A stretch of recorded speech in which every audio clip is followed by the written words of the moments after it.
वाजवा टाळ्या.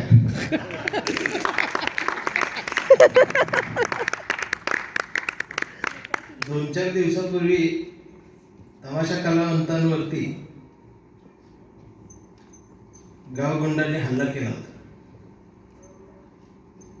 ते वातावरण असताना त्या संदर्भातली तमाशा नावाची कविता या ठिकाणी मी सादर करतो. कवितेचं नाव आहे तमाशा. हो, एक बस ऐकलं. आणि ही कविता तमाशाच्या फडात नाचणाऱ्या प्रत्येक माय बहिणीच्या पायातल्या घुंगराला अर्पण आहे. मस्तावलेल्या नजरांना नजर भिडते अंधारात.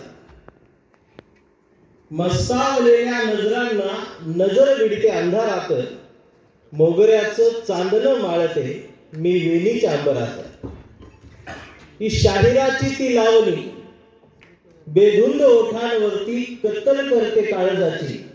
आणि पेंगत पेंगत धांदल उडते झाडावरच्या पाखरांची. कधी मी राधा कृष्णाची, कधी मी मुरळी वाघ्याची. गवळणीतली मावशी होते आणि रात्रभर गंमत करते नाचायची. मध्यानीचा चंद्र आता दूरवर भाकरीसारखा दिसू लागतो. मध्यानीचा चंद्र आता दूरवर भाकरीसारखा दिसू लागतो. ओल्या चिंब चोळीत माझ्या खट्याळ वारा झोंबू लागतो. हळूहळू उतरतात मग पायामधून चाळ. हळूहळू उतरतात मग पायामधून चाळ. धावत धावत कुशीत येतं माझं भुकेलेलं बाळ. आग विझवते त्याच्या पोटाची, मग धावत जाते ओढ्या काठी त्या पाणवट्याला भेटण्यासाठी. चंद्राला पाहून वाटे लाज, मग हळूच जाते झाडीत दाटत. पांडुरंग मग येतो ओठी, मी हळूच सोडते चोळीच्या गाठी. आणि उतरते पाण्यात स्वतंत्र होऊन खेळण्यासाठी. दगडाची एक चीट घेऊन मी खरडत बसते अंग. दगडाची एक चीट घेऊन मी खरडत बसते अंग. चिकटलेल्या नजरा काढते ज्यांनी रात्रभर केला विनयभंग. घासून घासून अंग दगड लाल भडक होतो.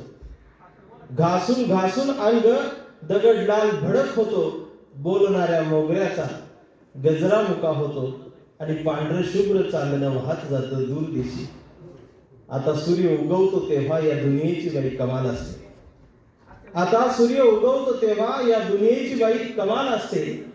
रात्री दुनिया माझी हमाल होती, दिवसा मी छिनाल असते. दिवस संपतो भाकरीचं स्वप्न घेऊन. दिवस संपतो भाकरीचं स्वप्न घेऊन. सूर्य मावळतो पुन्हा नवं नाव, पुन्हा नवं गाव. अंधारात काळ्या पडतात टाळ्या, फडात पिळतात मिशा. घरी पलंगावर झुलतात उषा. आणि सुरू होतो माझा तमाशा तमाशा तमाशा. धन्यवाद.